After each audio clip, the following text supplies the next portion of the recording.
Let's say you own a business and you want to raise funding. Maybe you have expansion plans. The primary question is, where can you raise funding for the business?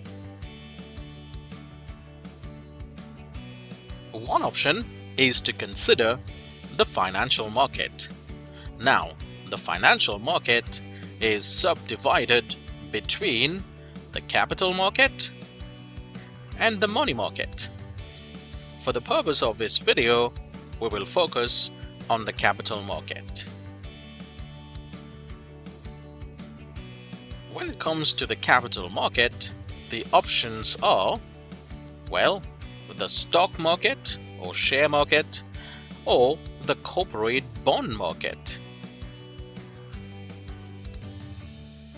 This is where the business will issue a stock certificate to holders of stocks or shares, or bond certificates to holders of bonds. As the business has raised the funding, it will operate and hopefully the company will grow into the future.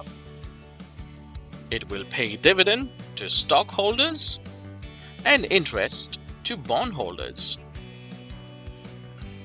My name is Shakti Ramtahal. Hit the like and subscribe button for more videos on accounting, banking, and finance.